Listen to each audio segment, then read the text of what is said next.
Let's go. Rather die with my brothers, fits only me left alive, I'ma suffer. Bury me deep, I'm still standing above it. I'm hearing the screams from the ones that's before us. Now that we stand, we gon' fight till we conquer. The price of the victory's part of the process. Part of my energy, part of me lives in the game, and the game never stops, so I'll probably never.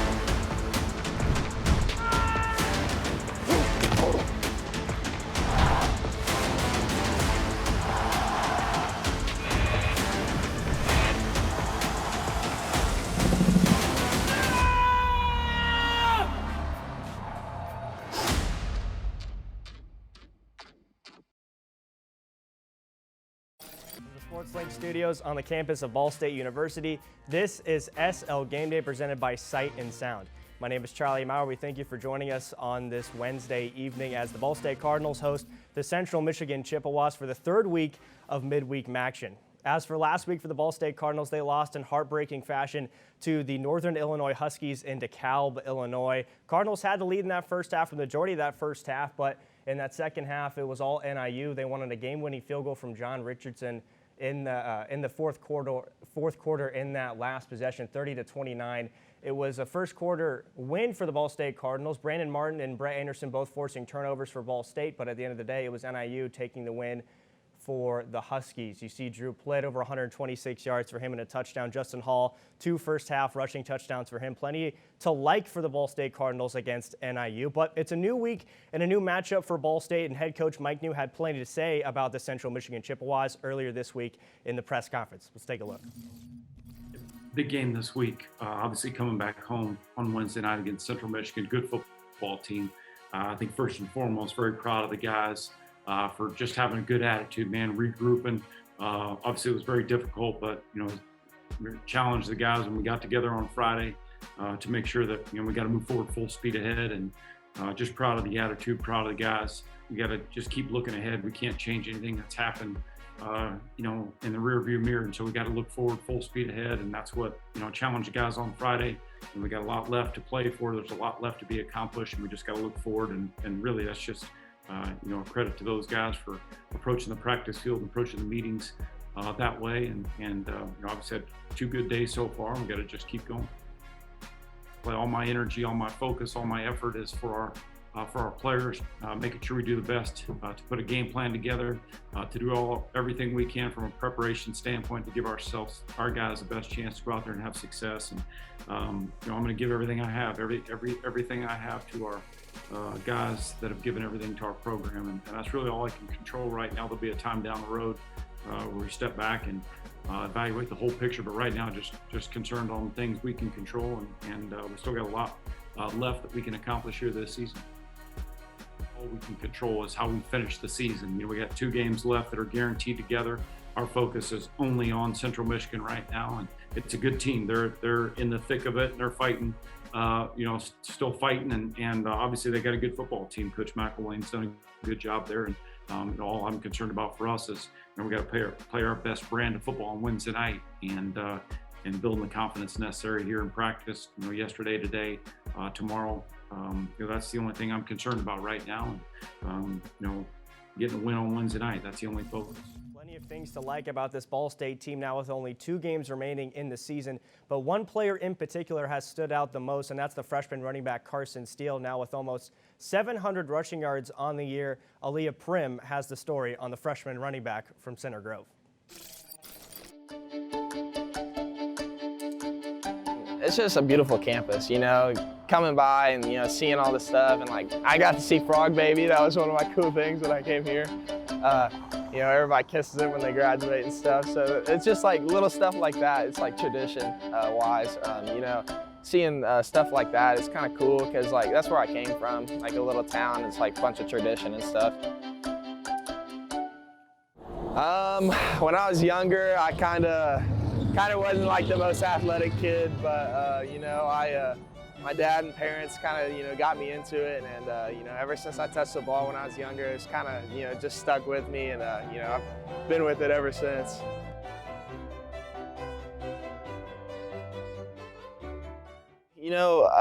I actually had an injury my junior year. Right before the season, I had a bad hamstring injury, and I hurt my foot as well too. It took a hard effect on me because it was I had it during the summer, and I thought I was going to be okay and ready to roll. I had to, they told me it's you're not ready. And sitting there on the sideline and watching the team, they had everything there, and a bunch of young guys are in, and you just couldn't go out there and be out there with them to help them out and stuff. That kind of hurt me a little bit, and we started off 0-4, 0-3, and we were losing by a touchdown each game. And so that was kind of super hard for me.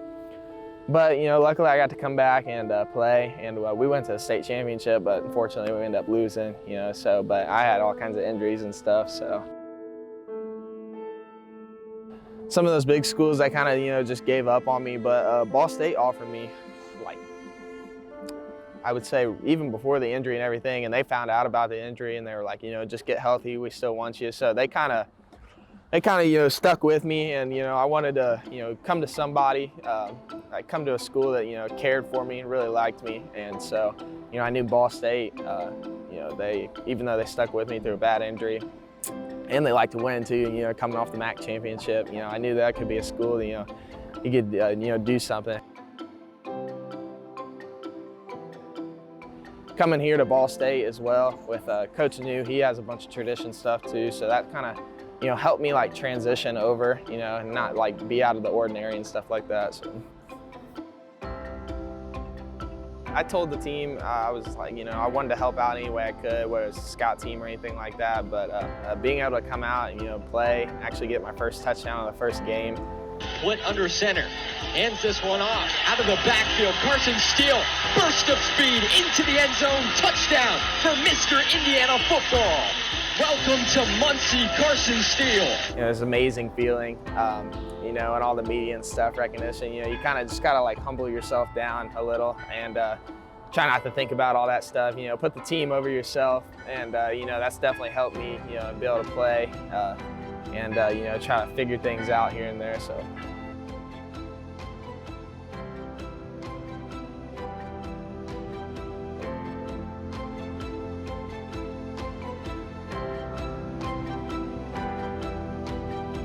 Such an awesome feeling, how much hard work you put in with the team, and how much work they put in as well. Seeing those dudes smile and score, and then you being able to score and smile as well too.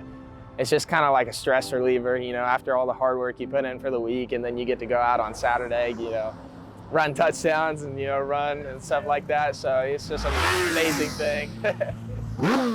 Plenty to like out of the freshman running back from Center Grove, Carson Steele. Like I said, almost 700 rushing yards on the year just as a freshman. Now I'd like to welcome in SL Digital Analyst Baylen Hite. Baylen, thank you for joining me here on this Wednesday evening. Has a big matchup coming up between the Ball State Cardinals and Central Michigan. But as we take a look at the MAC standings, right, Ball State out of contention in that MAC West, but certainly this game huge for the Chippewas. Ball State still has a chance to create some parity within the MAC West. It starts tonight against Central Michigan, and you look ahead and you say, okay, so we're out of the march for Detroit, right? We're out of that, but you can really take a piece of this and say you still need one more game to try to make a bowl game and create a 2-year, maybe arguably I'd say the 2 most successful years in Ball State football history outside of 2008, of course.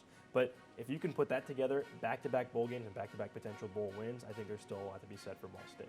2 big games for Ball State coming up, including tonight. But hey, for tonight's matchup, there's plenty of talent on the field. Who do you like for Ball State? Well, it starts with the offense, and none other than the man himself. We just heard all about him. Carson Steele, an absolute bowling ball on the field. I was talking to you earlier, Charlie, comparing him a little bit to Caleb Huntley. That way he hits that first gap, gets through that first line of defense, and really just pushes it into the secondary and can carry tacklers with him. Just a freshman as well for Carson Steele, so Coach Mike knew. I know he's excited about the potential of Steele and how much more he's got eligibility-wise left in him. And then on the defense for Ball State, it starts with none other than what I like to call the quarterback on defense for Ball State, Bryce Cosby. Cosby has made me sound so smart when I'm calling Ball State games just because I just follow wherever Bryce is at on the field. And wherever Bryce is at, typically that's where the play is going because he sees it back there from his safety position and he can really blow plays up. Certainly a player that can play at all 3 levels of the defense for Bryce Cosby, right? But for Central Michigan, there's a reason why they're second in the MAC West. Who do you like for that? Well, it starts with the offense again for the Chippewas and Collier Pimpleton.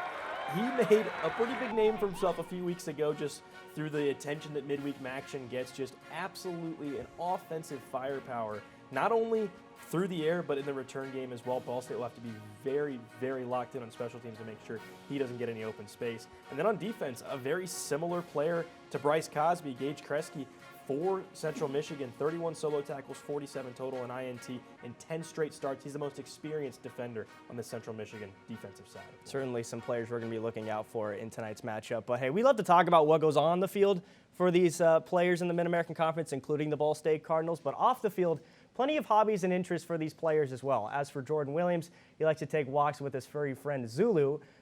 Faith Dennick has a story produced by SportsLink.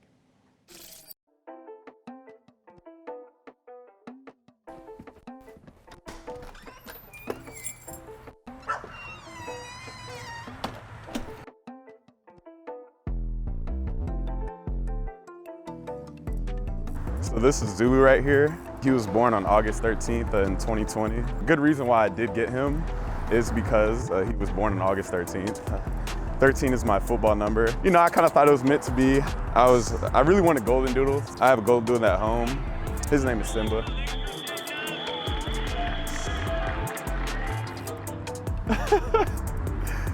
Come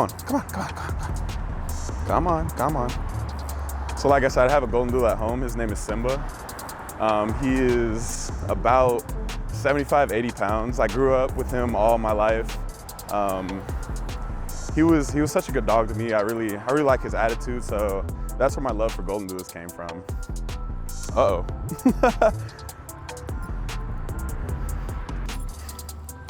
Hold up, Zoo. Hold up. Hold up. This is the part that your mom and dad always tell you. You got to pick up the poop and you have all the responsibilities and everything, and you know, but I learned from it. He's just such a positive person in my life, honestly.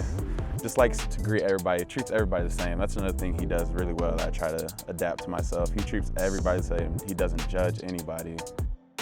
But dogs wake up each day with just a positive attitude, a new day, just greeting people. He loves everything, anything that's living, I like to say he likes. Anything that's living, he just wants to go and say hi to it. You see him? Big Fluff. He's a star. Come on. You got a place to be.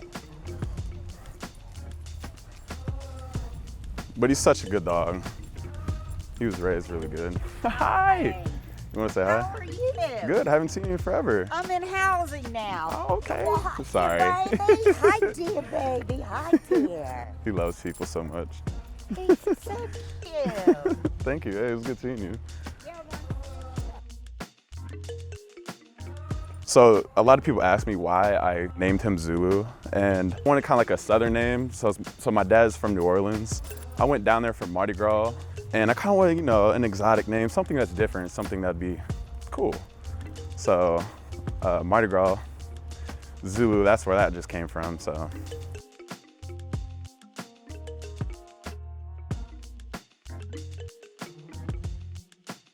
he's just 100% worth it. And then COVID, I will say COVID was a good impact and just being, you know, not social.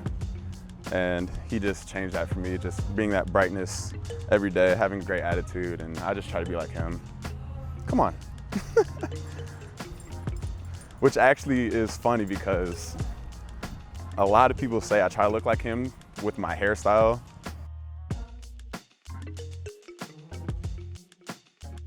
If I were to put my hair down, people say I look like Zulu just because it's so long and it's kind of blonde. I mean, yeah, but a lot of my teammates joke and say I look like Zulu, or they'll call me Zulu because they know how much he means to me and everything. So everybody loves dogs. Like, you know, they're all friendly, they're fun, and then golden doodles are just kind of that one step up because they're fluffy and they're friendly, and it's hilarious because like a lot of my teammates will yell my name, but now they're starting to yell Zulu, which it's like a pseudonym for me as well. So they'll say Zulu, I look, he looks. The student athlete life is just very busy. It's a 7-day-a-week commitment, film, and his just smile on the face, his little whining, wanting to go out, just reminds me that I need to get outside. I need to enjoy life. I need to enjoy nature, and I need to get fresh air. And his walks really help me with that.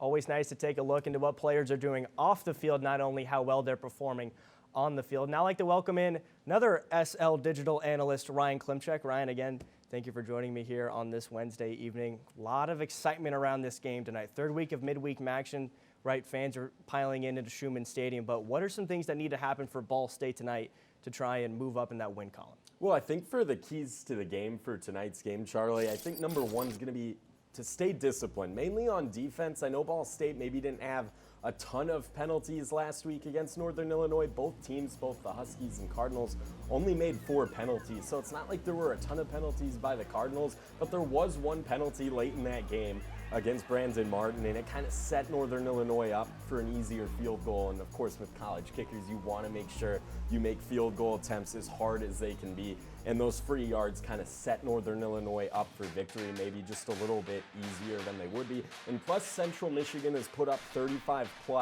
in their last 3 games. So the last thing you want to do, mainly again on the defensive side of the ball, is give a really good offense any extra yards. So there really isn't a huge margin for error out of this Ball State defense when it comes to making penalties. They got to stay disciplined if they want a chance in this one here tonight, Charlie. I think the second key is going to be that man, Carson Steele. You talked with Baylen, I know, about it earlier in the show, but you got to feed the freshman. 100+ yards the last 2 games for Carson Steele. He's got over 100 yards in 3 of the Cardinals' last 4 games as well. And I think the most impressive thing is this Ball State offense has really started to establish their identity, and that is Carson Steele. He is their identity. 20+ carries in the last 2 weeks for Ball State. They got to continue to feed their beast on offense, Carson Steele. He runs so hard. He runs so aggressively. He's really wise beyond his years here at Ball State. He just does everything extraordinarily well for a freshman, and he's just been incredible this season. You got to continue to get him the ball. And I think third for Ball State is the special teams unit has to be special. We talked about Khalil Pimpleton earlier on in the show. I know Baylen hit on it. He had a monster game a couple weeks ago for Central Michigan. He's one of the more dynamic returners in the entire country. And Justin Hall for Ball State the same way, really. I don't think there's a matchup in the country that's going to be more impressive and more fun to watch than that matchup of the return game for both teams. Justin Hall for Ball State and Khalil Pimpleton for Central Michigan. I know Ball State missed a big kick in the first half last week, so the kicking game needs to be strong for Ball State.